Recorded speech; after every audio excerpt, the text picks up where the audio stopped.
తత్సత్. ఓం దివి భూమౌ తథాకాశే బహిరంతశ్చ మే విభుః యో విభాతి అవభాసాత్మ తస్మై సర్వాత్మనే నమః.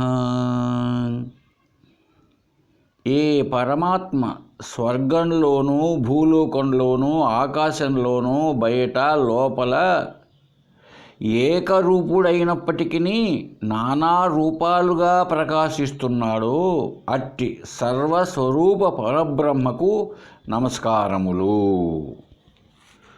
ఓం అయం అయాంజలిర్బద్ధః దయాసాగరసిద్ధయే యదనుగ్రహో జంతుః చిత్రసంసారముక్తిభాక్. ఎవరి అనుగ్రహము వలన జీవుడు విచిత్రముగు సంసారము నుండి విడిపడి తరించుచున్నాడో అట్టి దయాసముద్రుడగు గురుదేవుని కృపకై నేను నమస్కరిస్తున్నాను. హరి ఓం తత్సత్. మనం అద్వైతామృతాన్ని శ్రీ బెల్లంకొండ రామరాయ కవి గారి యొక్క విరచితమైనటువంటి గ్రంథం అద్వైతామృతాన్ని మనం కొద్దిగా తీసుకుంటున్నాం. అమృతం కనుక ఒక 2 డ్రాపులు అయినా సరిపోతుంది. సరే, ఇక్కడ అసలు ఇంక విషయానికి వస్తే ఈ గ్రంథ రచన విషయం అంతా జరిగిపోయిన తర్వాత ఈ గ్రంథాన్ని మొదలుపెడుతూనే రామరాయ కవి గారు అవతారికలు ఇచ్చారు. అవతారికలు ఏమని, నేను అద్వైతామృత కలశాన్ని ఇస్తున్నాను అని చెబుతూ విష్ణువన్నా శివుడన్నా నారాయణుడన్నా బ్రహ్మమన్నా ఈ శబ్దాల చేత ప్రతిపాదించబడినటువంటి నిర్గుణుడు సచ్చిదానంద స్వరూపుడు అప్రమేయుడు అగు ఆ బ్రహ్మము నేనే. ఈ కనపడేటువంటి దేహం ఈ రూపనామాలు అంతా నేను కాదు అని చెప్పేసి సంక్షిప్తంగా చెప్పాడు. మొదలు పెడుతూనే దానికి పూర్వపక్షి అంటే ద్వైతి ఏం ప్రశ్న వేశాడు, అయ్యా అద్వైతం అంటే అభేదమని కదా, ఇద్దరి మధ్య భేదం లేదు, అదే కదా నువ్వు చెప్పావు. ఆ నిర్గుణుడు సచ్చిత్ సుఖానంద స్వరూపుడైన బ్రహ్మము నేనేనంటుంటే బ్రహ్మ మధ్య జీవుల మధ్య భేదం లేదనే ఉద్దేశంతో చెప్తున్నావు కదా. అద్వైతం అంటే ఇంకా భేదం లేదని కదా, ఉన్నది ఒకటేనని కదా. అయితే ఇక్కడ నేను ఒక ప్రశ్న వేస్తున్నా, చెప్పండి. ఇప్పుడు ఈ అభేదము జీవునికి ఈశ్వరునికి మధ్యలోన, రెండవ పాయింట్ జీవుడికి జగత్తుకు మధ్యలోన భేదం లేనటువంటిది, మూడవది ఈశ్వరుడికి జగత్తుకు భేదం లేదంటావా? అలాగే నాలుగవది జీవుల మధ్య అంటే జీవుడికి మధ్య పరస్పర భేదం లేదా అంటే అంత అద్వైతమేనా ఏమి అనేసి నిన్న అక్కడికి ముగించాం. 4 రకాల భ్రమలు భ్రాంతులు అవిద్య అజ్ఞానాదులతో కూడిన ఈ ప్రశ్నకు ఇంకా పొడిగిస్తున్నాడు ద్వైతి. అద్వైతం అంటే భేదమే ఉండకూడదు కదా, ఈ 4 రకాల భేదాలు ఉండవా అన్నాడు. నిన్నే దాని గురించి చెప్పుకున్నాం. ఇంకా కొనసాగిస్తున్నాడు. మొదటిది ఏమిటి ఈ 4 అభేదాల్లో అంటే, ఒకటవది జీవేశ్వరులక అభేదం అంటే జీవుడు ఈశ్వరుడు ఒకడేనా? సరే, ఇది కుదరదు. ఎందుకో తెలుసా? ఏమండి అద్వైతి గారు, ఎందుకో తెలుసా? జీవుడు ఎవడెవడు అహం అనే పదానికి అర్థం జీవ. నేను ఫలాని రాజును ఫలాని వాడిని అంటూ ఉంటాడే, అహంభావనతో కూడి ఉండేవాడు జీవుడు. అవును కదా? వీడు ఎట్లాంటి వాడు? వీడే కర్త భోక్త, చేసేవాడు, కర్మలను అనుభవించేవాడు, పుట్టినవాడు, చచ్చేవాడు. అల్పజ్ఞాని ఉండొచ్చు, ఏ జ్ఞానం వానికి కూడాను, అయితే అల్పం, కొద్దిపాటిదే. మరి ఈశ్వరుడు తత్ అక్కడెక్కడో ఆయన భగవంతుడు.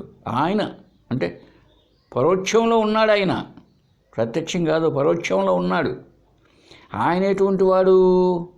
ఆయన అర్థం ఏమిటి? ఈశ్వరుడు అంటే తత్వమసిలో తత్ ఆయన.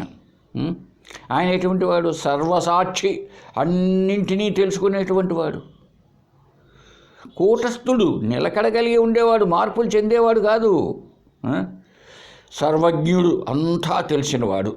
చూసారా, ఈ జీవేశ్వరుల మధ్య ఇంత భేదం ఉంది కదండి. జీవుడంటేనేమో నేను నాకెంత తెలివి, ఆవగించెంత, కాబట్టి నేను అల్పజ్ఞానిని, నేనే కర్మలు చేస్తున్నా, పుడుతున్నా, కర్మ ఫలితాలు అనుభవిస్తున్నా. మరి ఈశ్వరుడికి కర్మలు లేవు, ఆయన అన్నిటినీ తెలుసుకుంటుంటాడు. ఆ ఈశ్వరత్వం శాసించే లక్షణం ఆయనలో ఉంది, ఆయన సర్వజ్ఞుడు. మరి ఇంత భేదం ఉంటే మీరేమీ భేదం లేదంటారా అద్వైతంలో? చూడండి, అద్వైతి గారు ముండకోపనిషత్తులో ఒక మంత్రం ఉంది, ద్వా స్వపర్ణా అని. ఈ శ్లోకాన్ని కూడా, మంత్రాన్ని కూడా మనం ఇంతకుముందు చెప్పుకున్నాం. అంటే ఏంటి దాని అర్థం? ఈ శరీరం అనే ఒక చెట్టు పైన జీవుడు, ఈశ్వరుడు అనేటువంటి రెండు పక్షులు ఉన్నాయి. అందు జీవుడు అనేవాడు కర్మ ఫలితాన్ని అనుభవిస్తూ తిరుగుతూ ఉంటాడు, ఈ కొమ్మకు ఆ కొమ్మకు. ఈశ్వరుడు మాత్రం కేవలం సాక్షిగా ఉంటాడు. ఇది కదా ఆ మంత్రం యొక్క అర్థం. ఇంతకుముందే చెప్పాను, మీకు చెప్పి ఉండాను స్వామి. ఈశ్వరుడు కేవలం సాక్షిగా, అంటే ఆ రెండవ పక్షి అది కదలకుండా కొమ్మ పైన అలాగే ఉంది, మార్పు లేకుండా, ఏ కర్తగా భోక్తగా అనుభవించేది కాకుండా అలాగే ఉంటుంది. అలాగే మన అనుభవంలో కూడా అలాగే ఉంది. మన అనుభవంలో కూడా జీవుడు ఎప్పుడు పరతంత్రం, ఇతరులపైన ఆధారపడి జీవిస్తున్నాడు. జీవుడు ఎప్పుడు కూడా చూడండి, లోకంలో మన అనుభవంలో కూడా స్వతంత్రుడు కాదు కదా. ఈ జీవుడు ప్రతి ఒక్కటి ఈ ప్రపంచంలో ఉన్న ఏదో ఒక విషయాన్ని బట్టి ఒకదాన్ని ఆశ్రయించుకొనే జీవిస్తున్నాడు జీవుడు. మరి పరమాత్మ లేదా ఈశ్వరుడు ఆయన స్వతంత్రుడు కదండి. ఆయన దేనిపైన ఆధారపడతాడు? ఆ బ్రహ్మానండి, ఈశ్వరుడు అనండి, దేవుడు అనండి, దేనిపైన ఆధారపడి ఉండేవాడు కాదు. జీవుడు అన్నిటిపైన ఆధారపడాలి. ఏమి కరోనా వస్తే పరిగెత్తిపోయినట్టు ఈ జీవుడు బ్రతుకు, పరతంత్రం. అంతేకాకుండా శాస్త్రాలు, అనేక శాస్త్రాలు ఉన్నాయి కదండి. తర్కశాస్త్రంలో కూడా ఈ జీవ ఈశ్వరుల మధ్య భేదం చెప్పబడింది. ఎందుకని? జీవుడు తానేవడో తనకు తెలుసు, నేను ఫలానా వాడిని, ఇన్ని అడుగులు పొడుగున్నాను, ఇంత ఎడల్పు ఉన్నాను, ఫలానా ఆవిడ భర్తను నేను, ఫలానా ఆవిడ యొక్క ఫలానా అబ్బాయి యొక్క తండ్రిని నేను, ఇలాగా ఉంది ఎవడికి? జీవుడికి. ఈ జీవుడు ఏం చేస్తున్నాడు? ఆ దేవుణ్ణి, అంటే ఆ ఈశ్వరుణ్ణి పరోక్షంగా తెలుసుకుంటున్నాడు. ఎక్కడో ఉన్నాడు, వైకుంఠంలోనో కైలాసంలోనో, ఆయన విష్ణువుగానో శివుడుగానో. మీరేం చెప్పారు? విష్ణువు అన్నా, శివుడన్నా, బ్రహ్మన్నా అంతా పరబ్రహ్మను ప్రతిపాదిస్తున్న శబ్దాలే, అంత పరమాత్మయే. అవి వేరుగా పదాలుగా చెప్పబడుతున్నాయి అంతేగాని వేరే కాదన్నారు కదా. అంటే ఎలా తెలుసుకుంటున్నాడు జీవుడు? ఆయన్ను పరోక్షంగా ఎక్కడో ఉన్నాడు, తనను మాత్రం ప్రత్యక్షంగా తెలుసుకుంటున్నాడు. ఇట్లాగా అనుభవం ఉంది కదండి అందరికీ లోకంలో. అటువంటప్పుడు ఈ నేను అనబడేవాడు ఆయన ఎట్లా అవుతాడండి? ఇప్పుడు రామయ్య రాజంపేటలో ఉన్నాడు,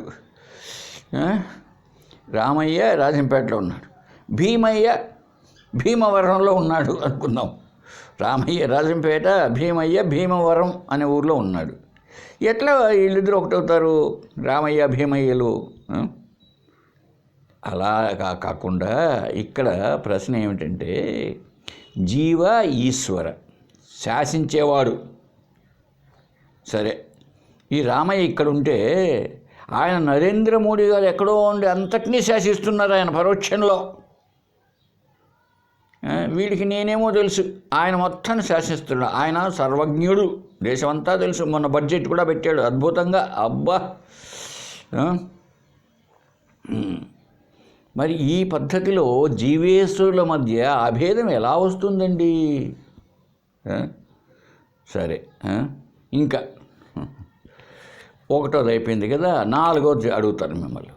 జీవుల మధ్య పరస్పరం అద్వైతమా చెప్తున్నారు చూడండి ఇక్కడ. తర్వాత ఇంకా ఒకటవదైనటువంటి జీవ ఈశ్వరుల మధ్య అభేదం కుదరదు. జీవేశ్వరుల మధ్య అభేదము కుదరదు, ఎప్పటికీ భేదం ఉండే తీరుతుంది. ఎందుకని? జీవుడు ప్రత్యక్షానుభవము, ఈశ్వరుడు పరోక్షం, ఎక్కడో. మరి ఇద్దరు ఎలా అవుతారు? సరే, అలా కాదా అడుగుతున్నా. చూడండి స్వామి అద్వైత గారు. నా అపి చతుర్థ వికల్ప సమీచీన. ఇప్పుడు నాలుగోది అడుగుతున్నా చూడు. నృపత్వ, మంత్రిత్వ, భృత్యత్వ, పతిత్వ, జాయత్వ, ధనికత్వ, దరిద్రత్వ, సుఖిత్వ, దుఃఖిత్వ, కాణత్వ, భదిరత్వాది నానాధర్మ సమాశ్రయ ప్రయుక్త నానాజీవ పరస్పర భేదస్య లోకశాస్త్ర సిద్ధత్వాత్ సతిచే బహూనాం జీవానాం అద్వైతే ఏకముక్తౌ సర్వముక్తి ప్రసంగః జీవాంతరబంధాత్ పునర్ముక్త జీవబంధ ప్రసంగో వా స్యాత్. ఇప్పుడు ఆ 4 పాయింట్లు చెప్పారు కదా ఇంతకుముందు స్వామి అద్వైత గారు. మీరు నాలుగో దాన్ని అడుగుతున్నా. జీవుల మధ్య పరస్పరం భేదము లేదా? పరస్పరము అభేదమా? అద్వైతమా? ఏమండి, అద్వైతం కుదరాలి కదండి, అంతా ఒకటి కావాలంటే. మరి జీవులు ఇంతమంది ఉన్నారు, వాళ్ళంతా ఒకడేనా? కాబట్టి జీవుల మధ్య పరస్పరం అద్వైతం వస్తుంది అంటున్నారే మీరు. ఇది అయుక్తము, కుదరనే కుదరదు. ఎందుకని? జీవుల మధ్య పరస్పర భేదాలు చాలా ఉన్నాయి. ఎలా ఉన్నాయి? నృపత్వ, రాజు ఒకడు, మంత్రిత్వ, మంత్రి ఒకడు. చూడండి. భృత్యత్వ, ఒకడు సేవకుడు, ఒకడు భార్య, ఇంకొకరు భర్త. ధనికత్వ, దరిద్రత్వ, ధనికుడు ఒకడు, దరిద్రుడొకడు. సుఖిత్వ, దుఃఖిత్వ, సుఖంగా ఉండేవాడొకడు, దుఃఖంగా ఉండేవాడొకడు. పైన గుడ్డివాడొకడు, చెవిటోడొకడు. ఇలా ఎంతోమందో ఉన్నారే లోకంలో. జీవుల మధ్య అభేదం అంటారేంటండి? జీవుల మధ్య భేదమే లేదంటారేంటండి? అలా అయింది అనుకోండి, ఇంతమంది జీవులు లేరు, ఒకడే అంటారనుకోండి. అప్పుడు ఒకడు మోక్షము పొందితే అందరు జీవులకు మోక్షం రావాలి కదండి. అందరూ ఒకటే అయినప్పుడు, అందరూ లేరు, అందరూ ఒకటే నన్నా అనుకోండి. ఒక జీవుడు మోక్షాన్ని, ముక్తిని పొందితే అందరూ పొందినట్లే కదా. సరే, అంతేకాదు, ఒకడు బంధంలో పడితే అందరూ బంధంలో పడాలా? తప్పదు. నేను జ్ఞానిని అనుకోవడానికి లేదు. ఒకడు బంధంలో ఇరుక్కుపోయాడండి, జన్మ మరణాల్లో ఇరుక్కుపోయినాడు. అందరూ ఒకటే కనుక మంచి జ్ఞాని కూడా మళ్ళీ జన్మ ఎత్తాల్సిందే, బంధంలో ఉండిపోవాల్సిందే కదా. ఇది ఎలా సాధ్యమండి? కాబట్టి అనేక జీవుల మధ్య అభేదము సాధ్యము కాదు. అనేక జీవుల మధ్య భేదము సాధ్యమే కాదు. సరే, అంతేకాదు, ఇంకొక విషయం చెప్తా వినండి మీరు. ఏకజీవవాదస్తు దుష్టయేవ బహూనాం జీవానాం ఉపలభ్యమానత్వాత్ ఏకజీవముక్తౌ జీవాంతర అభావేన జగత్ అంధ్య ప్రసంగాత్. అలా కాకుండా ఏకజీవవాదం అంటారనుకోండి, జీవుడు ఒకడేనయ్యా, అనేకం కాదు అని అంటారేమో చూడండి. అంటే ఏంటి ఏకజీవవాదం అంటే? ప్రపంచమే ఉందయ్యా, జీవుడు మాత్రం ఒకడే, అనేకం లేరు అంటావా అద్వైతి? ఇది అసలు కుదరదు. ఎందుకు? అనేక మంది జీవులు మనకు అనుభవంలో కనపడుతున్నారయ్యా బాబు. అంతేకాకుండా ఒకే జీవుడైతే వాడు ముక్తిని పొందితే ఇక జీవులే లేరని చెప్పాల్సి వస్తుంది. ఒకడెవడో జ్ఞానం పొంది ముక్తిని పొందాడు అనుకోండి, ఇక ఒకడే కాబట్టి ఏకజీవవాదాన్ని మనం అంగీకరిస్తే ఇక ఇతర జీవులే లేరైపోతుంది. అప్పుడు ఏమైంది? ప్రపంచమంతా నిర్జీవం అయిపోతుంది. ఇంక జీవులే లేరు. చీమ లేదు, దోమ లేదు, చెట్టు లేదు, చేమ లేదు, ఏమీ లేదు. ఇంకా ఏ జీవత్వమే లేదు, నిర్జీవం. ఇంక ప్రపంచం గుడ్డిదైపోతుందంట. కనుక ఇది కుదరదు. ఏకజీవవాదం మేరకు చెప్తే కుదరదు. సరే, ఇంకా రెండవది జీవ జగత్తులకు అభేదం అన్నావు. ఏమండి అద్వైతి గారు, ప్రశ్న వేశాను నేను ముందే మీకు. ఒకటవదేమో జీవేశ్వరులకు భేదమా, జీవుడికి దేవుడికి మధ్యలో అభేదమా అంటే భేదం లేదా అంటే కుదరదు. నాలుగవది జీవుల మధ్యనే పరస్పరం అద్వైతము సిద్ధిస్తుందా అంటే అనేక మంది జీవులున్నా ఉండేది ఒకడైనా, ఇది కుదరదు. సరే, రెండవది చూద్దాం. జీవ జగత్తులక అంటే జీవుడు జగత్తులు వేరుగా లేవు, జీవుడు జగత్తు ఒకటే అంటావా అడుగుతా. చూడండి స్వామి. న అపి ద్వితీయ చేతనస్య ద్రష్టు భోక్తు జీవస్య అచేతనస్య దృశ్యస్య భోగ్యస్య జగతచ్చ మిథో విరోధాత్. ఈ రెండవ వాదం ఉందే, జీవ జగత్తులకు అభేదము పోసగదండి. ఎందుకో తెలుసా? ఈ జీవుడు అనేవాడికి తెలివి ఉన్నది, చేతనత్వం ఉన్నది, కాకపోతే అల్ప జ్ఞాని అని చెప్పుకున్నాం ఇంతకుముందే. జీవుడు అనేవాడికి చైతన్యం ఉంది కదండి, అంటే జ్ఞానం ఉంది కదా. అది లౌకిక జ్ఞానం అంటే ఏదో జ్ఞానం ఉంది. జ్ఞాన స్వరూపుడు చేతనుడు, అంతేకాదు ద్రష్ట, కర్త, భోక్త, ఈ లక్షణాలన్నీ ఉన్నాయి. జగత్తుకి జగత్తు ఏం పలకదండి. ఆ కొండ ఉంది, ఏమన్నా పలికిందే? దానికైతే ఏమన్నా చైతన్యం ఉందే? ప్రపంచమంతా అచేతనం, జడము, దృశ్యము, ఎప్పుడు తెలియబడుతూనే ఉంటుంది జగత్తు. ఇక భోగ్యము, ఈ జీవుల చేత అనుభవించబడినదేదో అది జగత్తు. అదే కదండి ప్రపంచం. ప్రపంచంలోనే కదా అనుభవాలన్నీ పొందుతున్నాం మనం జీవులము. అంటే జీవుడేమో జ్ఞానస్వరూపుడు, చైతన్యం కలిగిన వాడు, ద్రష్ట, చూసేవాడు, అనుభవించేవాడు. జగత్తేమో అచేతనము, అది జడము, అది దృశ్యము. అంతేకాకుండా భోగింపబడడానికి జీవులకు ఉపయోగపడేది. ఎంత తేడా! జీవుడేమో భోక్త, ఇది భోగ్యం. జీవుడేమో ద్రష్ట, ఇది దృశ్యం జగత్తు. మరి ఎంత విరోధం, భేదం ఉంది కదా. మరి ఎట్లా అభేదం అవుతుందండి? ఇద్దరి మధ్య భేదం లేకుండా ఎలా పోతుందండి? కాబట్టి రెండవది కూడా కుదరదు. ఇప్పుడు ఒకటి భేదం, ఒకటి జీవేశ్వరులక, జీవుడికి ఈశ్వరుడి మధ్య అభేదమా? కుదరదు. నాలుగవది జీవుల మధ్య పరస్పరం అద్వైతం ఉంటుందా, అభేదం ఉంటుందా? పరస్పర జీవులు అనేకంగా ఉన్నప్పుడు అది కుదరదు. రెండవది జీవుడు జగత్తు రెండు ఒకటేనా? కుదరదు. ఇక మూడవ చెప్తా.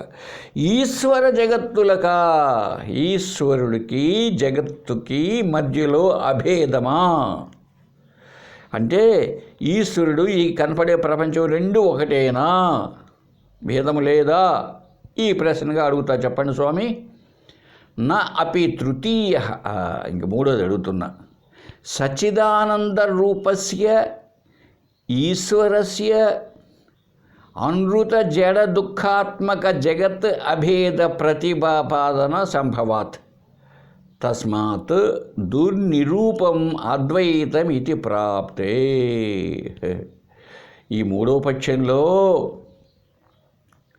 సచ్చిదానంద రూపస్య ఈశ్వరస్య, ఈశ్వరుడు ఎట్లా చూడు, సత్ చిత్ ఆనంద రూపం కలిగిన వాడు కదండి, వాడే కదా ఈశ్వరుడు. ఆయనే బ్రహ్మ, సత్ చిత్ ఆనంద స్వరూపుడు.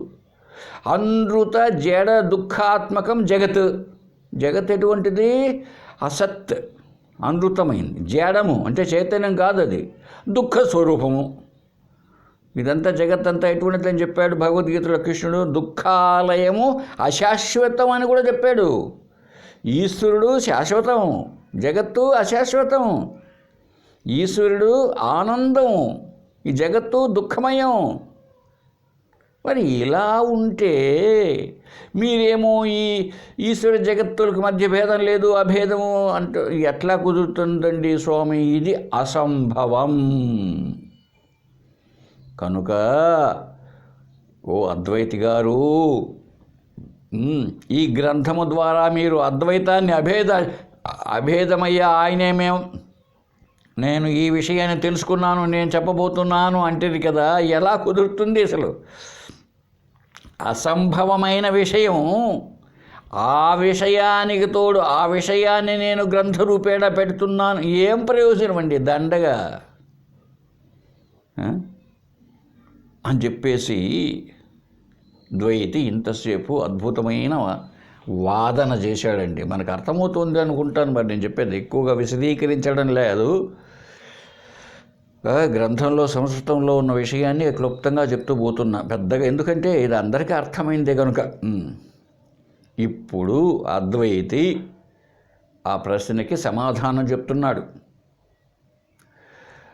ఆహా ఆహా, సరే నువ్వు చెప్పిందే బాగానే ఉంది. విష్ణు ఇది జీశ్వరయో ఏవ అత్ర అభేద ప్రతిపాద్యతే. తత్వమస్యాది మహావాక్య ప్రామాణ్యాత్ ఐతదాత్మవిదం సర్వం నేహ నానాస్తి కించన యత్ర హి ద్వైతమివ భవతి తత్ ఇతర ఇతర పశ్యతి ఇత్యాది శృతి అంతర సంవాదాచ్చ. ద్వా సుపర్ణా ఇది శృతి ప్రతిపాదితౌ తు పక్షిణౌ న జీవేశ్వరౌ కింటు జీవకూటస్థౌ. చూడైనా ద్వైతి, అద్వైతంలో నువ్వేమన్నావు? జీవేశ్వరుల మధ్య అభేదము కుదరదున్నావు కదా.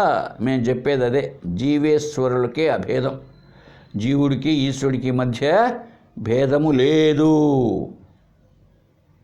కనుక ఇప్పుడు నీకు ముందు శృతి చెప్తాను, తర్వాత యుక్తిగా అనుభవాన్ని జోడించి చెప్తాను. ముందు శృతులు ఏం చెప్తున్నాయి చెప్తా విను.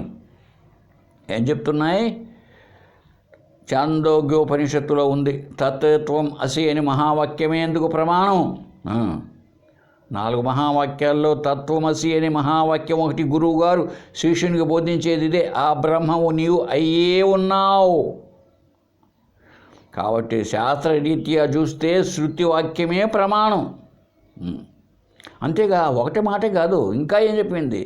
అయితే ఆత్మవిదం సర్వం. ఇంకా ఈ సర్వము అంటున్నావే, ఈ జగత్తు అంతా ఇదంతా ఇదం సర్వం ఏతత ఆత్మయం, ఇదంతా ఆత్మయ్యనయ్యా అన్నది ఉపనిషత్తు. ఇంకా నేహ నానా అస్తి కించెన నా ఇహ నానా అస్తి కించెన, ఇక్కడ ఇతరమైనది ఏ కొంచెం కూడా లేదు. అంటే బ్రహ్మ తప్ప రెండవది ఏమీ లేదు. చూడు, నీకు ముందు శాస్త్రరీత్యా చెప్తున్నా, ఉపనిషత్తులు ఏం చెప్తున్నాయో. బ్రహ్మ తప్ప జగత్తే లేదంటున్నాడు. ఇంకా ఏం చెప్పాడు? యత్ర హి ద్వైతం ఇవ భవతి తత్ ఇతరం పశ్యతి. ఏం చెప్పాడంటే, ఇక్కడ సర్వమనికి ఆత్మ ఒకటే, ఇక్కడ ద్వైతమే లేదు, ఉన్నది ఒకటే. ద్వైతం ఉన్న చోట మాత్రమే ఒకరు ఒకరిని చూడగలరు. ద్వైతం ఉంటేనే ఇంకొకటి కనపడుతుంది. అలా లేదు కదా, ఉన్నది ఒకటే. ఈ శృతులు ఇలా చెప్పాయి, శృతులు ఈ వాక్యాలతో చెప్పాయి. సరే, నువ్వేం చెప్పావు? శృతులలో ముండకోపనిషత్తు విషయం చెప్పావు. ద్వా సుపర్ణ అనే మంత్రాన్ని తీసుకొని, ఒక చెట్టు పైన 2 పక్షులు ఉన్నాయి, ఒకటి ఈ కొమ్మ పైన ఆ కొమ్మ పైన ఎగురుతూ, అంటే ఈ జన్మ పొంది ఆ జన్మ పొందుతూ కష్ట సుఖాలను అనుభవిస్తున్నట్టుగా పక్షి పండ్లు తింటున్నది అని, అదే జీవుడు. ఇంకొక పక్షి కదలకుండానే అది పరమాత్మ లేదా ఈశ్వరుడు అన్నావు. అక్కడ చెప్పింది జీవేశ్వరులు కాదు బాబు. ఆ 2 పక్షులు జీవుడు ఈశ్వరుడు కాదు. మరి ఏంటి? జీవుడు కూటస్థుడు, లేదా నీకు అర్థం కావాలంటే ప్రత్యేగాత్మ చిదాభాసుడు. ఆభాస అంటే చిత్ అయినటువంటి పరమాత్మయే ఆభాస నీడగా, అంటే వాడే జీవుడు. ప్రత్యేగాత్మ అంటే ఆత్మ, ఈ రెండు, లేదా జీవుడు కూటస్థుడు. కూటస్థుడు అంటే ఏదైతే సర్వమునకు ఆధారంగా ఉంటూ మార్పు చెందకుండా ఉంటుందో అది కూటస్థం. ఇంకొకడు జీవభావంతో ఉండేవాడు, వాళ్ళే ఆత్మ అనేది కూటస్థం. అందుకే దాన్ని కూటస్థ ఆత్మ అని కూడా అంటారు. అంటే అన్నింటికీ ఆధారంగా ఉంటుంది, అన్నీ మార్పులు చెందుతూ ఉన్న దాన్నే మనం కంసాలి వాళ్ళు అక్కడ పనులు చేసేటప్పుడు ఒక గూటము నాటుతారు, అది కదలదు, అట్లే ఉంటుంది. దానిపైన కొడవళ్ళు కానీ ఇనుప వస్తువుతో తయారు చేయడం జరుగుతూ ఉంటుంది. అంటే అన్నీ తయారవుతూ ఉంటాయి దాని ఆధారంతో, అంతేగాని అది మాత్రం మారదు. అలాగే ఆత్మ సత్చిత్ ఆనంద లక్షణాలతో మార్పులు చెందకుండా అలానే ఉంటూ ఉంటుంది ఆధారముగా సర్వానికి. అందువల్ల దాన్ని కూటస్థుడు అన్నారు. చిదాభాసుడు అంటే బుద్ధియందు ప్రతిబింబించిన ఆత్మ చైతన్యం. ఈ ప్రతిబింబము బింబము రెండు ఒకటే కదా అనొచ్చు, రెండు ఒకటే. అయితే అవి వేరుగా ఉన్నట్టుగా ఉంది చూస్తే. మనం అద్దానికి ఎదురుగా నిలబడుకున్నామండి, మన ముఖం మన దగ్గరే ఉంది, అద్దంలో కూడా మన ముఖము మన రూపం కనిపిస్తున్నది. అది బుద్ధి అనేది అద్దం అనుకుంటే ఆ దాంట్లో కనపడేటువంటిది మన యొక్క ప్రతిబింబము. ప్రతిబింబము బింబమైన మనకంటే వేరుగా లేదు, నిజమే. ఆ ప్రతిబింబము దేనిపైన ఆధారపడి ఉన్నది? నా పైన ఆధారపడి ఉన్నది ప్రతిబింబం. అయితే అక్కడ రెండు ఉన్నాయా? బింబము ఒకటి, ప్రతిబింబం ఒకటి ఉన్నదా? ఒక అద్దం అయితే ఒకటే. అక్కడెక్కడో మహానందిలో కొన్ని చోట్ల ఉన్నాయన్నమాట, 100 అద్దాలతో 100 మంది కనపడుతూ ఉంటారు మన మధ్యలో నిలబడుకుంటే చుట్టూ. ఇప్పుడు ఆ 100 ప్రతిబింబాలు సత్యమా? నేను సత్యమా? నేను సత్యమే. అయితే 100 ప్రతిబింబాలు లేవా? ఉన్నాయి. కనపడేది ఎవరు? నేనే. కనపడేది నేనే. కాబట్టి నేను అనబడేది ప్రత్యేగాత్మ. ఆ ప్రతిబింబాలన్నీ ఏంటి? చిదాభాసుడు అని అర్థం చేసుకుంటే ఆ చెట్టు కొమ్మ పైన ఉండేది జీవుడు కూటస్థుడు. కూటస్థుడు అనేది ఆత్మ. ఆ కూటస్థుడే ఒక ప్రతిబింబముగా లేదా ఒక శరీరము అనే ఒక ఉపాధి ద్వారా, అద్దము అనే ఉపాధి ద్వారా మన ప్రతిబింబం ఏర్పడినట్లు. ఆ అద్దము లేకపోతే నా ముఖం లేదా? ఆలోచించండి ఒకసారి. ఆ అద్దం లేకపోతే నేను లేను, ఉన్నా. అద్దం ఉంటే అద్దంలో కూడా ఉన్నా. అదే బుద్ధి ఉంటే లేదా మనస్సు ఉంటే మనస్సులో నా ప్రతిబింబం ఏర్పడుతూ ఉన్నది కనుక అక్కడ నేను జీవుణ్ణయ్యి. గాఢ నిద్రాది అవస్థల్లో, నిద్ర, మూర్ఛ, మత్తు ఇటువంటి స్థాయిల్లో మనస్సు అనేది లేదు, పడుకోబోయింది, అది పడుకున్నది. అప్పుడు ఇక జీవభావమే లేదు, నేనే ఉన్నా. ఇది మనందరి యొక్క అనుభవంలో ఉంది. కనుక ఆ శ్లోకాన్ని బట్టి మీరు ద్వైతులు పిచ్చి పిచ్చిగా వ్యాఖ్యానం చేస్తే ఎలాగా? ఈ శరీరాన్నేమో మీరేమన్నారు? ఒక చెట్టు పైన అంటే ఈ వృక్షాన్ని శరీరంతో పోల్చినారు, బాగానే ఉంది. మరి ఒక్కొక్క జీవుడికి నువ్వు అన్నట్టు ఒక్కొక్క ఈశ్వరుడు ఇలా ఉంటాడా? అనేక మంది ఈశ్వరులా? కాదు, అనేక మంది ఈశ్వరులు లేరు, ఉన్నది ఒకే ఈశ్వరుడే. అలాగే జీవుడు కూడా వాడు అనేకమైన బుద్ధి వృత్తుల్లో కనిపిస్తూ ఉంటే అనేకంగా కనిపిస్తున్నాడు. కాబట్టి ఆ మంత్రంలో చెప్పినటువంటిది జీవేశ్వరులు కాదు, జీవుడు కూటస్థుడు. ఇంకా చెప్తా విన్నైనా. యద్వా బుద్ధి జీవౌ బుద్ధి తాదాత్మ అధ్యాసాత్ బుద్ధిగతం కర్తృత్వాదికం జీవే ఆరోపితం నతు వస్తుతః ఇతి అభిప్రాయేణ తచ్ఛృతి ప్రవృత్తేః ఇయంచ బుద్ధి స్వతః అచేతన కూటస్థ సాన్నిధ్యాత్ తత్ ప్రతిబింబగ్రహణాద్వా చేతనేన భాసత ఇది కూటస్థ పరతంత్రాచ కూటస్థః జీవస్తు నిత్య శుద్ధ బుద్ధ ముక్త స్వభావతయా నా కస్యచిత్ శేషః. ఏం చెప్పబడిందయ్యా అంటే బుద్ధిజీవుల గురించి. ఈ బుద్ధి అనేది లేదా మనస్సు, అంతఃకరణము, ఇది వచ్చేటప్పటికి ఈ ఈ జీవుడు అనేటువంటి అది ఏర్పడిపోయింది బుద్ధిలో ప్రతిబింబించేటప్పటికి. ఆ బుద్ధి మనస్సు ఎప్పుడైతే ఉన్నాయో దాని తాదాత్మ్య అధ్యాస, అదే నేను అని కల్పించుకునేటప్పటికి కర్తృత్వం వచ్చేసింది. ఎందుకు? అక్కడ కర్త ఉన్నాడు అంతఃకరణలో. మనస్సు, బుద్ధి, చిత్తము, అహంకారము, అదే వాడే జీవుడు. బుద్ధితో పాటే అహంకారం, మనసుతో పాటే చిత్తము. ఈ అంతఃకరణాన్ని రెండుగా చెప్పడం జరుగుతూ ఉంటుంది, లేదుగా నాలుగుగా కూడా చెప్పడం జరుగుతూ ఉంటుందని మనం చాలాసార్లు చెప్పుకొని ఉన్నాం గతంలో. కాబట్టి బుద్ధితో పాటే అహంకారం ఉంది. కాబట్టి ఏమైంది? తాను సపరేట్ అనుకున్నది, నేను ఆత్మ కాదు, నేను వేరుగా ఉన్నాను అనేటువంటి అధ్యాస భ్రాంతి ఏర్పడిపోయింది ఎప్పుడైతే బుద్ధిలో ఉందో. వాస్తవంగా కర్త కాదు వాడు. అందువల్ల కర్తృత్వం ఎలా వచ్చింది? బుద్ధితో వచ్చి కర్త భోక్త అయింది. నిజానికి ఆత్మ అకర్త అభోక్త. ఇప్పుడు ఆ చెట్టు పైన రెండు పక్షులు ఉండేటప్పటికి ఏమైంది? ఉన్నది ఒకే ఆత్మే. అయితే ఏమైంది? అక్కడ బుద్ధి యందు ప్రతిబింబించేటప్పటికీ ఆ బుద్ధి లక్షణాలతో అహంకారం ఉంది కనుక తాను వేరుగా భావించి, ఒరే నేను అక్కడ ఉండేటువంటి ఆత్మయే నేను కదా అనేటువంటి భావన లేక, నాకు మళ్ళీ వేరే అస్తిత్వం ఉన్నది అనుకొని భావించి వాడు కర్త అయ్యాడు, భోక్త అయ్యాడు, కష్టాలను అనుభవిస్తున్నాడు. నిజానికి రెండు కాదు, బింబము ప్రతిబింబము రెండు ఉన్నాయంటామా? అను. అక్కడుండే అద్దము వలన అది కనిపిస్తున్నది.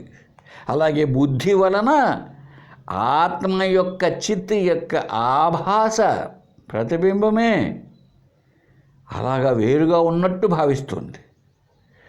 ఆత్మేమో అకర్త అభోక్త, కర్త కాదు, అనుభవించేది కాదు. ఇది దాని యొక్క అర్థం ద్వాసోపన్నాలు. మీరన్నట్టు సత్యముగా రెండు లేవు అక్కడ. సత్యముగా రెండు లేవు. సత్యముగా ఉన్నది ఆత్మ ఒకటే, అదే కూటస్థుడు. అది కాబట్టి వాస్తవానికి అర్థం చేసుకుంటే బాబు ద్వైతి, బుద్ధి ఉన్నదే అది స్వతహాగా అచేతనం, జడం. బుద్ధి జడం, మారిపోతుంది. అది బుద్ధి నా చేత తెలియబడుతున్నది, దానిపాటికి అది జ్ఞానం లేదు. ఆత్మ చైతన్యంలోతో అలా ఉంది అది. కాబట్టి నేను అని అనబడేదానికి జ్ఞానానికి గోచరిస్తున్నది బుద్ధి. కాబట్టి అది జడం స్వతహాగా. అయితే ఎప్పుడైతే ఈ ఆత్మ చైతన్యము పక్కన దగ్గరలో ఉందో బుద్ధి, అప్పుడు ప్రతిబింబము దాంట్లో పడుతూ ఉన్నది. ఏమి అతి సమీపమును ఉండేటప్పటికీ ఈ ఆత్మ చైతన్యము అనే దాని యొక్క ప్రతిబింబము బుద్ధిలో ప్రతిబింబిస్తున్నది. ఇప్పుడు అయస్కాంత సన్నిధిలో ఒక సూది పెట్టామండి, ఒక మ్యాగ్నెట్ దగ్గర సూది పెట్టాం. అది దగ్గరగా ఉంటే సూదిని ఈ చేతనమైనటువంటి ఈ చైతన్యం కలిగిన ఈ మ్యాగ్నెట్ అయస్కాంతము సూదిని లాగుంది. కొంచెం దూరం వెళ్ళిపోయింది అనుకోండి, అప్పుడు లాగదు కదా. మరి బుద్ధిలో ఎందుకు ఏర్పడుతున్నాడు, ఎలా ఏర్పడుతున్నాడు జీవుడు అంటే, ఈ బుద్ధి ఎక్కడెక్కడ అంతటా ఉంది కదండి. ఆత్మ అంతా ఉంది, అణువణువున ఆత్మే. అలా ఉన్నప్పుడు ఈ బుద్ధి అనేది ఎందుకు వచ్చింది అడగద్దు, ప్రశ్న వేయద్దు. వచ్చింది ఇప్పుడు అంతే. ఎందుకు వచ్చిందంటే అజ్ఞానం అని చెప్పుకున్నాం. బుద్ధి అనేది నిజంగా లేదు, అది జడం. అయినా వచ్చింది, లేకున్నా వచ్చింది. లేని పాము రాలేదటండి, అలాగ వచ్చింది. ఎప్పుడైతే ఏర్పడిపోయిందో ఆ బుద్ధి లక్షణాలు ఎక్కడైతే ఉన్నాయో అక్కడ కూడా ఆత్మ ఉంది కనుక ఈ బుద్ధి ఎట్లయితే అద్దంలాగా ఉందో అక్కడ ప్రతిబింబించింది. ఎప్పుడైతే ప్రతిబింబించిందో వాడు జీవుడయ్యాడు, చిదాభాసుడయ్యాడు. ఇప్పుడు ఆ ఆత్మ అంతా కూడా దాని ప్రతిబింబమే కనుక ఆ లక్షణాలే దీనికి వచ్చాయి, అంతేగాని సత్యంగా మాత్రం లేదు. కాబట్టి కూటస్థుడు మాత్రం ఎలా ఉన్నాడు? నిత్య శుద్ధ బుద్ధ ముక్త స్వభావం ఆత్మ. పరతంత్రుడు కాదు, స్వతంత్రం. అయితే పరతంత్రుడుగా జీవుడు ఎందుకు కనిపిస్తున్నాడు? నువ్వు ఏం ప్రశ్న వేసినావు అద్వైతి? ఆత్మ, ఈ జీవుడు అనబడేవాడు పరతంత్రుడు, ఇతరము పైన ఆధారపడి ఉంటాడు. ఈశ్వరుడు స్వతంత్రుడు కదా అన్నావు నువ్వు. చెప్తా విని ఇప్పుడు నీకు. సర్వేషాం జీవ పారతంత్ర్య అనుభవస్తు బుద్ధి తాదాత్మ అధ్యాసేనైవ నతు వస్తుతః భేదవాదీని తర్కాది శాస్త్రాని తు అప్రమాణాన్యేవ అనుపషద్ స్థూలత్వాత్ బుద్ధి తాదాత్మ అధ్యాసం ఆపన్న ప్రమాత జీవస్తు వేదాంత శ్రవణాదికం వినా కించిదజ్ఞం ఆత్మానమేవ అపరోక్షతయా పశ్యతి. ఈ జీవులంతా పరతంత్రులైనట్టు కనిపిస్తున్నారు కదా, ఎందుకో తెలుసా? ఈ బుద్ధితో ఆత్మ చైతన్యానికి తాదాత్మ అధ్యాస, ఈ రెండు కలుసుకున్నట్లు, కలిసిపోయినట్లు, ఒకదానికొకటి కలిసిపోయినట్లు భ్రాంతి చేత. ఇప్పుడు అద్దంలో మన ప్రతిబింబం కనిపించిందండి. ఆ తాదాత్మ చేత నేను వేరుగా ఉన్నాను అని అది అనుకుంటే, అదే అద్దం అనే ఉపాధి వల్ల అనుకుంటాం. అద్దం అంటే ఏంటి? బుద్ధి అనుకుందాం. బుద్ధిలో పడిన ఆత్మ చైతన్యమే కదా జీవుడు. అప్పుడు వీడు నాకు ప్రత్యేకమైనటువంటి ప్రత్యేకంగా నాకు ఉనికి ఉన్నది అనుకున్నాడు అనుకోండి, అప్పుడు వీడు జీవుడు అవుతాడు. నేను అక్కడ ఉండేటువంటి బింబరూపమైన ఆత్మనే కదా.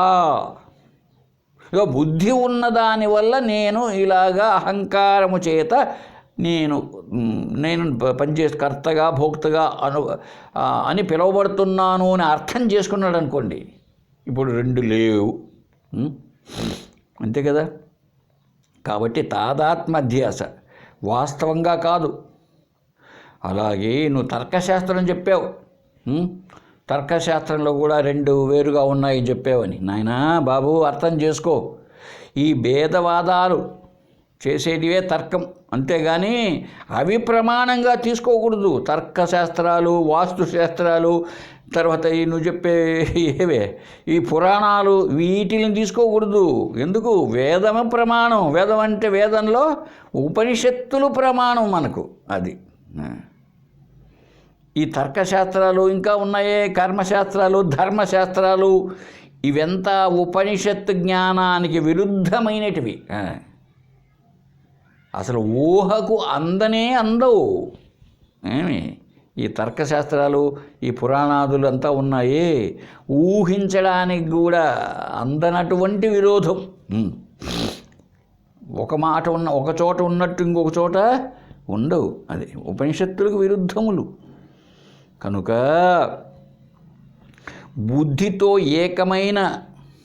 బుద్ధితో కలుసుకున్నాడు ప్రమాత, తెలుసుకునేవాడిగా ఉన్నాడు జీవుడు. అది ప్రమాతగా ఏర్పడ్డాడు. ఆత్మయే ప్రమాతగా ఏర్పడిపోయాడు. నిజానికి ఆత్మ ప్రమాత కాదు, తెలుసుకునేవాడు కాదు, చూచేవాడు కాదు, ఏమీ కాదు. అది తన పాటికి తాను ఉన్నది. బుద్ధి లక్షణాలే ఇవన్నీ. అయితే బుద్ధిలో ప్రతిబింబించినందువల్ల ఆ అద్దం, కనపడే అద్దం సపోజ్ కుంభాకార కటకంలాగా ఉందనుకోండి, అప్పుడు ముఖం పెద్దదిగా కనపడచ్చు. పుటాకార కటకముగా ఉందనుకోండి అది అద్దం, అప్పుడు అది సన్నగానో పొడుగ్గానో మన ముఖం కనపడవచ్చు. అది మన ముఖ స్వరూపం కాదు. సపోజ్ అద్దం కొద్దిగా రంధ్రాలు పడి ఉందనుకోండి, మన ముఖం మీద రంధ్రాలు కనపడవచ్చు కదా. అలాగే ఆయా బుద్ధులను బట్టి ఆయా బుద్ధులందు ప్రతిబింబించినటువంటి ఆత్మ చైతన్యము అలాగా గోచరిస్తూ తాదాత్మ అధ్యాస, భ్రాంతి. ఇప్పుడు మసక చీకట్లో తాడును చూసి పాము అనుకున్నాడండి. అక్కడ ఆ భ్రాంతి చేత త్రాడును, నిజానికి ఉన్నది త్రాడే. ఇప్పుడు రెండు ఉన్నాయా, త్రాడు ఒకటి, పాము ఒకటి. ఇంకొకటి వచ్చి పాము కాదయ్యా, ఇంతకుముందు పెండ్లి వాళ్ళు పోయినారు ఈ దారిలో, వాళ్ళు వేసింటారు, అది పూలమాల కదా అన్నాడు వాడు. ఇంకొకడు ఏమన్నాడు, అలాగా కూడా లేదండి, అది చూస్తే గుడ్డపేలిక చినిగిపోయినటువంటి గుడ్డపేలికలాగా ఉంది అన్నాడు ఒకడు. ఇంకొకడు ఏమన్నా అంటే అది కూడా కాదు, ఒక ఆవిడ నీళ్ళు ఎత్తుకోబోతోంది, ఆ నీళ్ళేమో తొణికినాయి, ఆ నీటి చారా అని ఒకడున్నాడు. ఇప్పుడు ఇన్ని ఉన్నాయండి. ఉన్నది ఏంటి అక్కడ? తాడే. ఆ ఒకటే అనేకంగా కనిపిస్తున్నది భ్రాంతి అధ్యాస చేత. అలాగే ఆత్మ ఒకటే అనేక బుద్ధులతో ఉండేటప్పటికీ ఆ ఆత్మ చైతన్యాన్ని తీసుకొని తనకంటూ మళ్ళీ ఒక పర్సనాలిటీ ఉంది, ఒక వ్యక్తిత్వం ఉన్నదిగా భావిస్తున్నాడు మనోభావనలు బట్టి. అర్థమైందే? కాబట్టి ఎప్పుడైతే వీడు, ఈ జీవుడు లేదా ఈ ప్రమాత బాగా వేదాంత శ్రవణం లేకుండా ఎప్పుడైతే అయిపోతుందో వాడేమనుకుంటాడు తెలుసా? వేదాంత శ్రవణం ఉంటే ఇంతవరకు అల్పజ్ఞానం, శ్రవణాధికం వినా కించిదజ్ఞం, శ్రవణాధికం లేకపోతే శ్రవణ మనన నిధిధ్యాసలు లేకుండా ఏ కర్మకాండలు ఉపాసన వరకు ఉంటాడో వాడికి సత్యం గోచరించదు. కనుక నేను అల్పజ్ఞానిని, నేను పాతకుండను, ఓ ఈశ్వరుడా నీ ఉత్తముండవు అనుకుంటూ ఉంటాడు. ఎందుకు? శ్రవణాధికారులు లేవు కదా. సాధన శ్రవణ మనన నిధిధ్యాసలు చేసి ఆత్మ సాక్షాత్కారాన్ని పొందలే. ఆత్మావారే ద్రష్టవ్య, ఆత్మను తెలుసుకోలే వాడు, తన స్వరూపం ఏమిటో తెలుసుకోలే. అది స్వరూపం తెలుసుకుంటే ఏంటి? ఈ జీవుని యొక్క స్వరూపం ఆత్మయే. బుద్ధి వల్ల తాను జీవుడు అనుకుంటున్నాడు. గాఢ నిద్రలో మనసు బుద్ధి అహంకారం ఎంత అంతఃకరణమే లేదు, బోర్లా పడిపోయింది అది అర్థం. అప్పుడు ఎలా ఉన్నాడు? తాను కర్త కాదు, భోక్త కాదు, రెండవదే లేదు, హాయిగా నిద్ర, హాయి మాత్రమే ఉన్నది, ఆనందం మాత్రమే ఉన్నది. మళ్ళీ మెలక వస్తానే అంతఃకరణం ఎప్పుడైతే వచ్చిందో జగత్తంతా వచ్చి కూర్చున్నది అంటే అర్థం ఏమిటి? ఇలా కనిపించడానికి ఈ అంతఃకరణం ఒక్కటే కారణం, తాను ఆత్మస్వరూపమే. ఇది ఎప్పుడు తెలుస్తుంది? సత్శాస్త్రం సద్గురువు దగ్గర నువ్వు విచారణ చేస్తే అప్పుడు ఆత్మను గ్రహిస్తాడు వాడు. ఆత్మ నేననుకుంటాడు. అప్పుడు భేదం లేదు, ఇక అంతవరకు భేదమే. ఇంకా చెప్తా విను. సతితు శ్రవణాదికే స్వస్వరూపజ్ఞానే బుద్ధి తాదాత్మ్యాధ్యాస నాశాత్ సర్వజ్ఞం సర్వ అవభాసకం నిత్యశుద్ధం బుద్ధ ముక్తం కూటస్థం ఈశ్వరం ఆత్మానం సాక్షాత్కరోతి ఇది విద్వత్ అనుభవసిద్ధమిదం. అతః న జీవేశ్వరయోః అద్వైతే కశ్చిదపి శృత్యాది విరోధ శక్యతే ప్రతిపాదయితుం. చెప్పేశాడండి ఇక్కడ. ఆయన ద్వైతీ, ఈ వేదాంత శ్రవణము మననమ నిధిధ్యాసలు అని చెప్తున్నామే, ఇవన్నీ ఉంటే సాధకుడికి స్వస్వరూప జ్ఞానం కలుగుతుంది. శాస్త్రం అనే లైట్ పడిందంటే, ఇప్పుడు పాము ఇంతసేపు వాళ్ళంతా ఏమనుకున్నారు? ఒకడు పాము, ఒకడు గుడ్డ పేలిక, ఒకడు నీటి చార, ఒకడు పూలమా, ఎన్నో అనుకున్నారు. ఒకడెవడో మంచి జ్ఞానిగా ఉన్నవాడు తెచ్చి లైట్ వేశాడండి. ఇవన్నీ ఏమైనాయి? ఇప్పుడు ఇన్ని ఉన్నాయన్నారు కదా, ఎక్కడ పోయినా అన్నీ తాడైపోయినాయి కదా. అలాగే బాబు, నీవు శ్రవణము మననము నిధిధ్యాసన లాంటి ఆ కాంతి అంటమే దాన్ని, ఆ బోధ కలిగితే ఈ అనేకం అనేటి అంతా కూడా కనిపించినవన్నా ఏమైపోతాయి? అన్నీ అదృశ్యమైపోయి అసలైన ఆత్మ ఒక్కటే తెలిసిపోతుంది. నువ్వు అవి చేయకుండా అనేకం ఉన్నాయంటే ఎట్లాగా? నువ్వు కలగంటున్నావయ్యా, అనేకమే ఉన్నాయి. మరి నువ్వు కళ్ళలోంచి బయటికి వచ్చి చూడు. మంచంలో ఒకడే పడుకుంటావు, ఇంట్లో నీ బెడ్రూమ్లో ఒకడే ఉన్నావు, పడుకున్నప్పుడు ఒకడివే. నీ కళ వచ్చింది పొరపాటున, ఎందుకు వచ్చింది అడగగాకు, నువ్వే చెప్పాలా ఎందుకు వచ్చిందో నీ కళ. ఈ వేరేవాడు ఎలా చెప్తాడు? అది దాని స్వభావం అంతే. సూక్ష్మ శరీరం యొక్క స్వభావం అని అర్థం చేసుకో. ఇప్పుడు నువ్వు చేయాల్సిన పని ఏమిటి? కళలోంచి బయటికి రావాలి. అలాగే నీవు భ్రాంతిలో అధ్యాసలో ఉన్నంతవరకు అనేకమే. అయితే శ్రవణ మన నిధిధ్యాసలు లాంటి సాధనలు చేస్తే స్వస్వరూప జ్ఞానం కలుగుతుంది. ఎప్పుడు అలా కలిగిందో ఈ బుద్ధితో ఉన్న సంబంధం కాస్త తెగిపోతుందండి.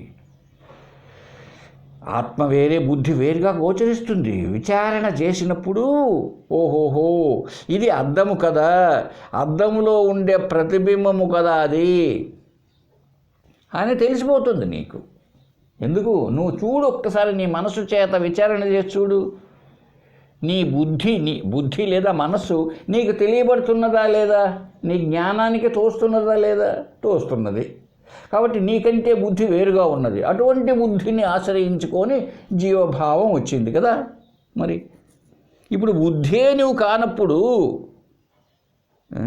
నీ జీవభావం ఏమైపోతుందో చూడు ఒకసారి. ఇదంతా విచారణ చేసి చూడవలసినటువంటిది. ఎప్పుడైతే అట్లా బంధం తెగిపోతుందో, ఇదేనండి బంధం పోవడం అంటే. బుద్ధితో సంబంధం తొలగిపోతుందో, అంతఃకరణంతో బంధం తొలగిపోతుందో, అప్పుడు అనుకుంటాడు వీడు, ఒరే ఒరే ఒరే ఒరే ఒరే నేను ఇంతకాలం ఏమో అనుకున్నాను, అల్పజ్ఞుణ్ణి అనుకున్నాను కాదే, నేనే సర్వజ్ఞుణ్ణి, నేనే సర్వప్రకాశకుణ్ణి, నేను నిత్యుడను. ఈ పెట్టి పలానా సంవత్సరంలో పుట్టి పలానా సంవత్సరంలో పోయేవాడిని నేను కాదు. ఆ పోయేది ఇదిగో ఇవి పోతున్నాయి, ఈ శరీర మనోబుద్ధులు అవి పోతాయి. నేను తెలుసుకునేవాడిని కదా, జ్ఞానిని కదా.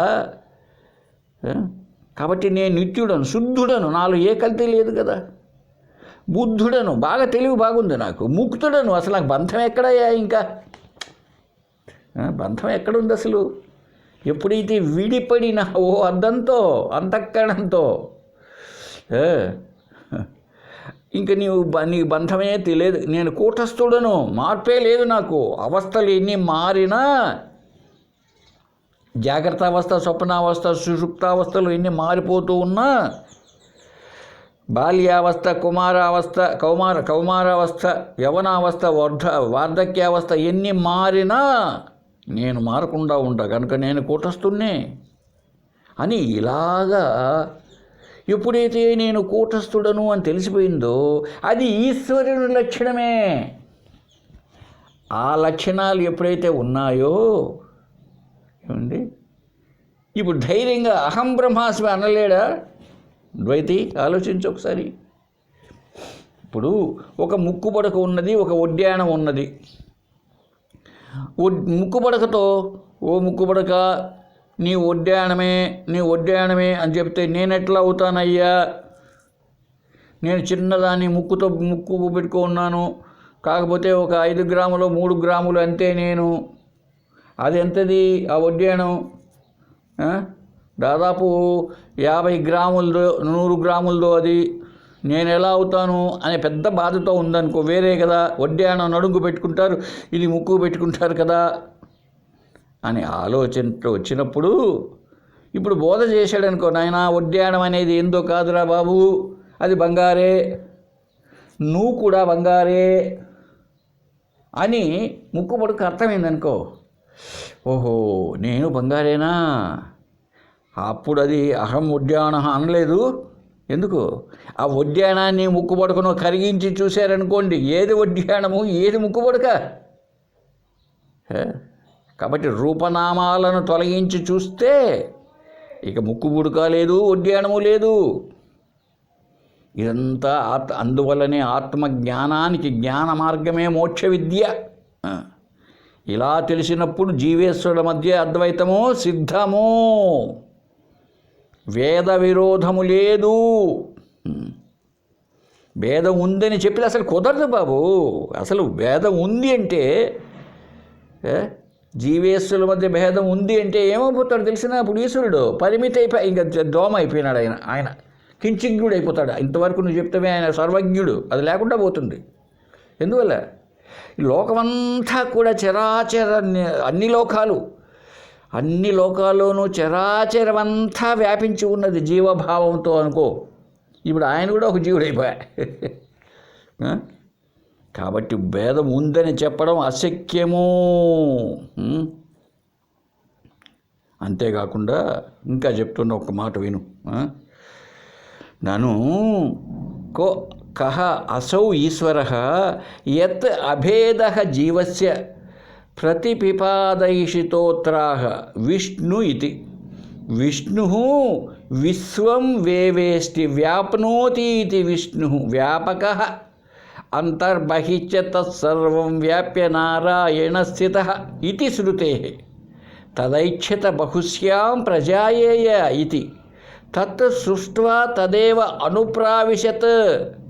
తదనుప్రవిశ్య సచేత్ అచ్ఛాభవత్ ఇత్యాది శృతిభ్యః సర్వం విష్ణుమయం జగత్ ఇతి స్మృతేచ్ఛ. ఇప్పుడు నువ్వేమంటావు? నేను ముందట్లో ఏం చెప్పాను? విష్ణువు, ఈశ్వరుడు, బ్రహ్మ అంతా ఏం లేదే, ఉన్నది ఒకటే పరమాత్మ, ఒకే బ్రహ్మ అంటే నువ్వు విమర్శ చేసావు కదా. అర్థం చేసుకో. ఎవరనుకున్నా ఈశ్వరుడు? ఈ ఈశ్వరుడితో కదా జీవుడికి అభేదము. జీవేశ్వరుల మధ్య భేదము లేదు అని కదా నేను చెప్పింది. నీ ఉద్దేశంలో ఏం ప్రశ్న వేసినావు? ఆ ఈశ్వరుడు అంటే ఏమనుకున్నావు నువ్వు? ఆయనకు 4 చేతులు, 2 ఒక తలకాయి ఇట్లా అనుకున్నావా?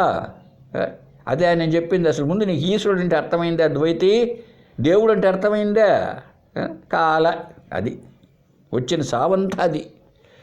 దేవుడు అంటే ఏమో తెలియకుండానే అదేదో పురాణాల్లో దేవుడి గురించి చెప్పారు కనుక అని అనుకోనే నువ్వు చెంపలు కొట్టుకొని బొల్లి బొల్లి బొల్లి యాత్రలు కాశీలో ఒక్క మునకేసి ఈ రామేశ్వరంలో వచ్చి తేలినావు. అసలు ఈశ్వరుడు అంటే ఎవరు అనుకున్నావు? ఇప్పుడు నేను ఈశ్వరుడికి జీవుడికి మధ్య భేదం లేదు అనేటప్పటికీ అక్కడ చెప్పాను నేను విష్ణువు శివుడు అనే మాటలు. అసలు ఆ విష్ణువు అంటే ఏంటి అసలు నీకు తెలుసా? విష్ణువు అంటే ఏంటో? ఊరికే విష్ణు విష్ణు విష్ణు అంటే పేరు. అసలు ఏంటి విష్ణు అంటే చెప్తా విను ఒక్కసారి. విష్ణు అంటే విశ్వం వేవేష్టి వ్యాప్నోతి ఇది విష్ణు వ్యాపక. చూసావా? విష్ణువు అంటే విశ్వమున వ్యాపించువాడు అని అర్థం. విష్ణు అనే పదానికి నీకు అర్థం తెలియకుండా ఊరికనే ఒక సింబాలిజం పెడితే, గుర్తు పెడితే దాన్ని సత్యం అంటావేంటయ్యా? దాన్ని సత్యం అంటావు నువ్వు. విశ్వం అంటే ఏంటి అర్థం? విశ్వమున వ్యాపించువాడు అని. సర్వత్రా వ్యాపక. వ్యాప్నోత్ ఇది విష్ణు వ్యాపక. అతడు వ్యాపించి ఉన్నాడంతటా ఆయనే. కాబట్టి అతన్ని విష్ణువు అన్నామే కానీ నువ్వు ఒక రూపాన్ని తెచ్చితే ఎట్లవుతారు చెప్పు? అంతటా అదే వ్యాపించినప్పుడు ఏమండి? ఇక్కడ మనం కొంచెం చిన్న విచారణ చేద్దాం కొద్దిపాటిగా. ఇప్పుడు రామయ్య ఉన్నాడండి నిలబడుకొని. రామయ్య అనేటువంటి చైతన్యము, ఒక జ్ఞానము ఎక్కడి నుంచి ఉంది? తల దగ్గర నుంచి పాదాల వరకు వ్యాపించి ఉంది కదా. మరి కాళ్ళు వేరే కదా, కాళ్ళ వేళ్ళు వేరే కదా, చేతులు వేరే కదా, చేతి వేళ్లలో అనేక రకాలు కదా, పొట్ట వేరు కదా, గుండె వేరు కదా, వీపు వేరు కదా, చెవులు. అవును కదండి.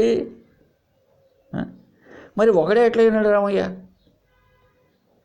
రామయ్య ఒకడేనా అనేకమా అని నిలబడుకున్నాడే. ఆయన ఎవరే అంటే రామయ్య అన్నావు. రామయ్య అనేకమా ఒకటే? ఆ అనేకమైన రామయ్య ఎందుకు? సర్వవ్యాపక. ఆ కనిపించే శరీరం అంతా వ్యాపించింది రామయ్య. అందుకే ఒక చిన్న తమాషా చెప్తాను మీకు. పిల్లవాళ్ళు చిన్న ఎలిమెంటరీ స్కూల్లో తాకేసుకుండే ఆట అంటారండి. ఒక 5-6 మంది పిల్లలు ఉంటారు. ఒకడు ఆ 5 మందిలో ఎవరినో ఒకరిని స్పర్శించాలి, తాకాలి. అప్పుడు వాడు ఓడిపోయినట్లు అవుతాడు. మళ్ళీ వాడు ప్రయత్నం చేస్తాడు తాకడానికి కదా. ఇదే కదా జరుగుతోంది ఆటలో. ఇప్పుడు ఆ తాకేసుకుండే ఆటలో ఈ రామయ్య అనే పిల్లోడు ఉన్నాడు అనుకుందాం. వీడు పరిగెత్తి వాడిని తాకడంలో వాడి చేతి చిటికిన వేలు తాకాడండి. ఇప్పుడు రామయ్య తాకినట్టే కదా. ఎస్ రామయ్య అవుట్ అంటాడు డ్రిల్ మాస్టర్. మరి తాకిన చిటికిన వేలు కదా, తాకిన చిటికిన వేలు. రామయ్య చిటికిన వేలు తగులుతూనే రామయ్య అవుట్. వాడు ఓడిపోయినాడు. మళ్ళీ వాడు వస్తాడు అనుకోండి ఇప్పుడు మళ్ళీ ఫీల్డ్లోకి. కాబట్టి అక్కడ ఏంటి? శరీరం అంతా అలాగే జగత్తంతా జగదీశ్వరుడేనండి. విశ్వమంతా విశ్వనాథుడే. విశ్వమంతా విశ్వానికి నాథుడు, విశ్వమును భరించువాడు. అంటే మోసే ఆయనని కాదు, భర్త అంటే భరించేవాడు, నాథుడు. భరించడం అంటే నెత్తిని పెట్టుకోవడం కాదు, దానికి ఆధారమైన వాడు, జగత్తుకు ఆధారమైన వాడు అని అర్థం. విశ్వానికి ఆధారమైన వాడు. ఇప్పుడు భార్య భర్త, భర్త అంటే భరించేవాడు, అంటే ఆమె భార్య నెత్తిని పెట్టుకొని మోసుకొని పోతూ ఉంటాడనే. అలా కాదు, ఆ భార్య జీవనానికి కూడా తను ఆధారం. అంటే ఏమిటి? ఆమెకు కూడు గుడ్డ బట్ట ఉండడానికి అంతా కూడా తానే సమకూరుస్తూ ఆమె కన్న బిడ్డలను తన బిడ్డలుగానే చూసుకుంటూ చేసేవాడు భర్త. అవును కదా. అలాగే విష్ణు అనే పదానికి ఏమిటి అర్థము బాగా అర్థం చేసుకోవాలి. వ్యాప్నోతి ఇది విష్ణు వ్యాపక. అది ఇంకా అంతేకాదు, నారాయణ ఉపనిషత్తు అని ఉందండి. ఉపనిషత్తు ఒకటి ఉంది వేదంలో. అక్కడ కూడా ఏం చెప్పింది? అంతర్బహిష్య తత్సర్వం వ్యాప్య నారాయణశ్రిత. చూడండి, అంతర్బహిష్య తత్సర్వం, ఈ జగత్తుకు బయట కానీ లోపలని కానీ లేకపోతే నీ లోపల కానీ నీ బయట కానీ అంతా నారాయణుడే వ్యాపించి ఉన్నాడు. దీన్నే మన వాళ్ళు పూజా విధానంలో మంత్రపుష్పం అంటూ ఉంటారు. మీరు వినే ఉంటారు చాలామంది. మంత్రం అనే పుష్పాలతో పూజ చేస్తూ చేయాలని అర్థం. ఎందుకని? మంత్రం అంటే మనసును తరింపజేస్తుంది. అది ఇప్పుడు ఏం చెప్పబడింది అక్కడ? లోపల బయట అంతా నారాయణుడే వ్యాపించి ఉన్నాడు. ఇప్పుడు నగకు బయట నగ లోపల బంగారే వ్యాపించి ఉన్నది అన్నామనుకోండి, అప్పటికి నగ ఒకటి బంగారం ఒకటి రెండు ఉన్నాయని అర్థమా? ఆలోచించండి ఒకసారి.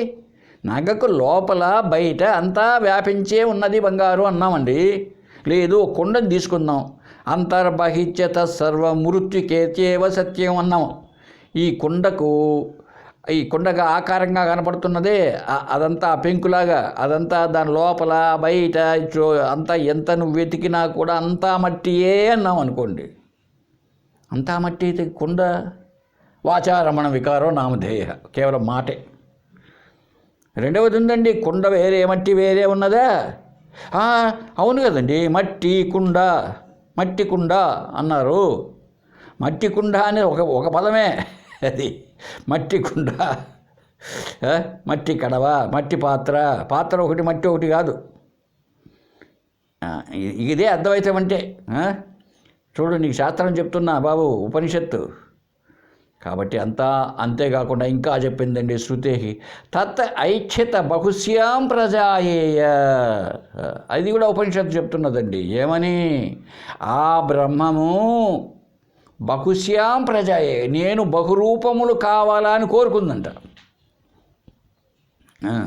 కోరుకొని ఏం చేసింది అని చెప్తుంది ఉపనిషత్తు. తత్ సృష్ట్వా తత్ ఏవ అనుప్రావిశత్ అనేది ఉపనిషత్తు. ఆ సృష్టి చేసి ఆ సృష్టిలో తాను ప్రవేశించింది. చూశారండి, ఆ పరమాత్మ తత్వము ఒకటే ఉన్నది. అది ఏమనుకుంది? తానే అనేక రూపాలు కావాలనుకొని సృష్టి చేసి సృష్టిలో తానే ప్రవేశించింది. ఇట్లాంటి వాక్యాలన్నీ భలే తమాషగా ఉంటాయండి ఉపనిషత్తుల్లో. ఏంటి ఎట్లా ప్రవేశిస్తుంది దాంట్లో అనుకుంటాం మనం. ఎట్లా ప్రవేశిస్తుంది చెప్పండి సృష్టిలో? ఎట్లా లోపల దూరుతుందా? లోపల దూరింది అంటే అక్కడ అర్థం చేసుకోవాలి మనం. ఏంటని? బ్రహ్మ అంటే ఎవరు? ప్రజ్ఞానం, జ్ఞానం, చిత్ కదండి. ఆ చిత్తే, జ్ఞానమే వస్తువులను తయారు చేసి జ్ఞానమే అన్నిట్లోనూ దూరింది కదా అని అర్థం చేసుకోవాలి. ఇప్పుడు ఒక అమ్మగారు రాత్రిపూట పడుకోబోయే ముందు రేపు ఉదయం టిఫిన్కి ఇడ్లీ చేయాలి అనుకున్నదండి. అంటే అప్పటికి ఇడ్లీ అన్న జ్ఞానం ఆమెకు అలా ఉంది. తయారు చేసుకుంది పిండి ఎంత. ఉదయం లేస్తానే ఇడ్లీ పాత్ర తీసుకున్నది, ఇడ్లీ పెట్టింది, ఇడ్లీలు వచ్చేసాయి. ఇప్పుడు ఏంటి చెప్పండి? ఆ ఇడ్లీలు, ప్రతి ఇడ్లీ కూడా అది తయారు కాకముందు ఇడ్లీ పిండి రూపేణా ఉన్నది. ఆ ఇడ్లీ పిండి కాకముందు ఆమె తలలో మనసులో ఒక విషయ జ్ఞానముగా ఉన్నది.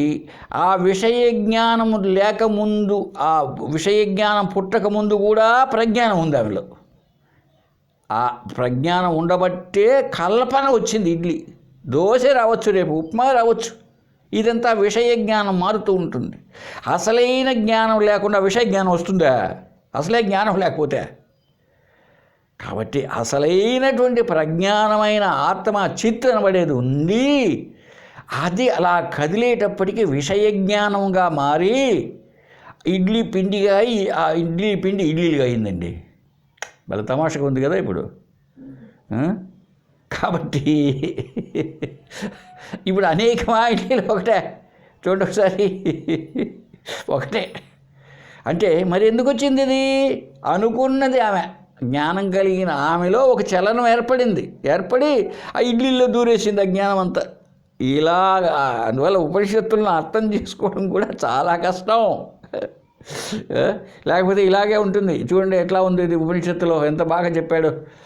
తదైచ్ఛిత బహుశ్యాం ప్రజాయేయ అని అనుకున్నది. తత్ సృష్టివా తత్ ఏవ అనుప్రావిశత్.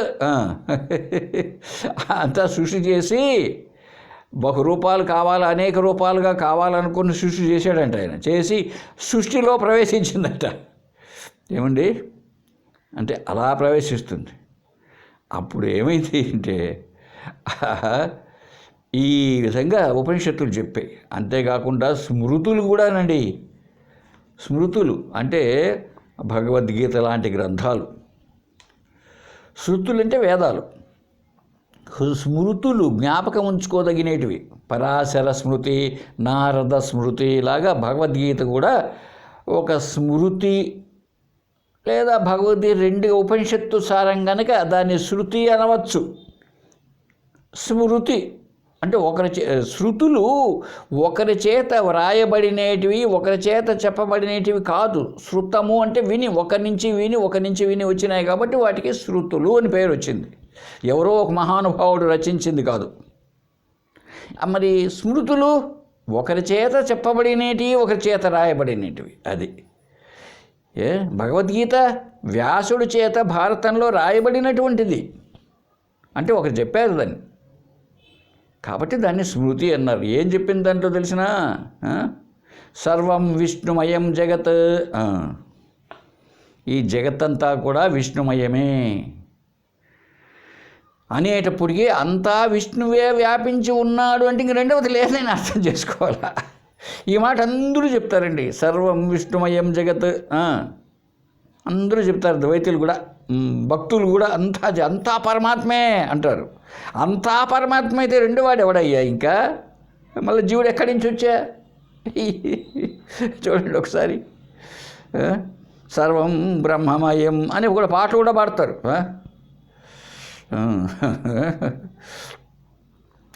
బ్రహ్మమొక్కటే పర బ్రహ్మమొక్కటే అని కూడా పాడతారు అన్నమాచార్య కీర్తనలో. ఒకటైనా చెప్తారు. మళ్ళీ విష్ణువు దగ్గర పోయినాడు ఎవరైనా, పాటలు పాడిన ఆయన అన్నమాచార్య పోయి ఆయన యొక్క విష్ణువు గారి మొరలో ఒక కత్తి ఒర ఉన్నది, దాంట్లో పోయినాడంట ఆయన అని చెప్తారు. ఉన్నది మరి ఎవరు? బ్రహ్మం ఒక్కటే పర బ్రహ్మం ఒక్కటే అని పాడి మళ్ళీ ఆయన పోయినాడు ఆడికి. ఎంత ఇట్లా ఎప్పుడైతే ఉన్నాయో మనకంతా కన్ఫ్యూజ్.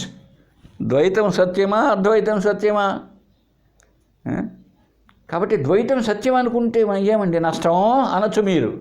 అయ్యా అసత్యాన్ని సత్యం అనుకుంటే నష్టం కాక ఏముంది చెప్పు ఒకసారి. సత్యాన్ని సత్యంగా అర్థం చేసుకుంటే ఇబ్బంది లేదు, కానీ అసత్యాన్ని సత్యంగా చేసుకుంటే ఎంత ఇబ్బంది చూడు. అక్కడ ఒక చెట్టు ఉంది బాబు, అది ఏమీ లేదు, ఒక ముళ్ళ చెట్టు, కంప చెట్టు ఉంది. మసక చీకట్లో ఎవరో చెప్పారు నీకు ద్వైతులు, అనేక మంది ఉంటారు లోకంలో, దెయ్యాల భూతాల వాళ్ళు.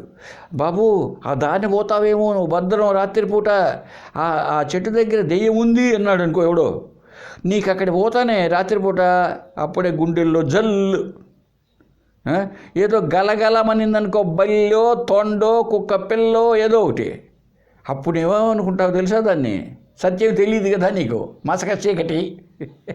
మసక చీకటి దానికి తోడు. అందులో ఎవరో చెప్పారు.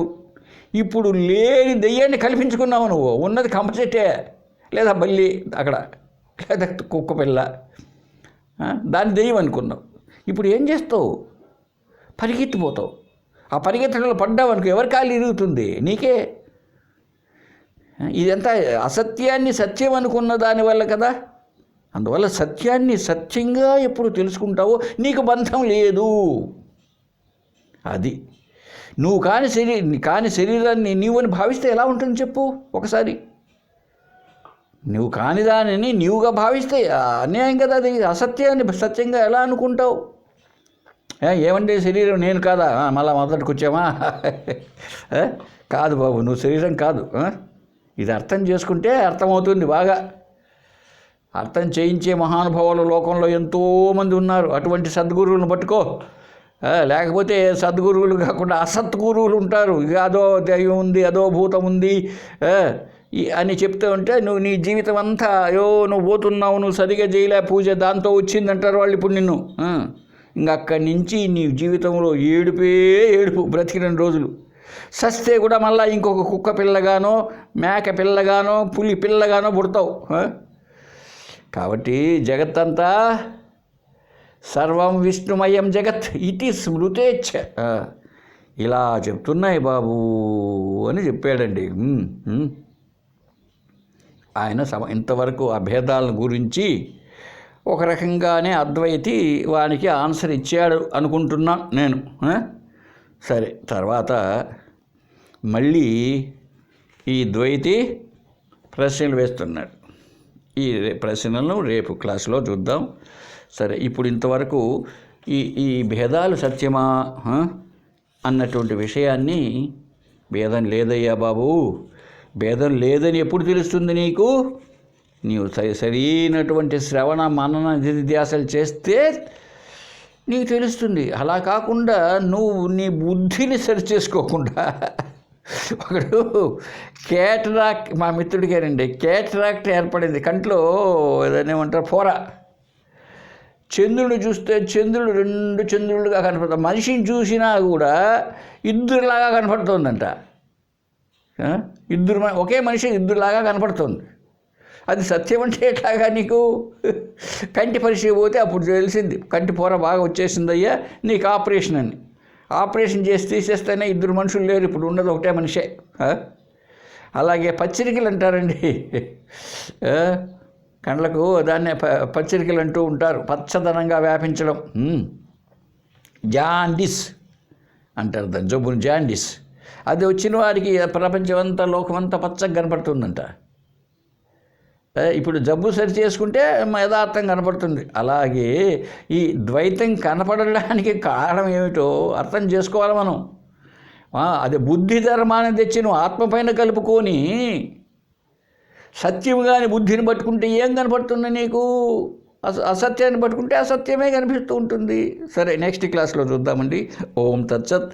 ఓం పూర్ణమదః పూర్ణమిదం పూర్ణాత్ పూర్ణముదచ్యతే పూర్ణస్య పూర్ణమాదాయ పూర్ణమేవావశిష్యతే.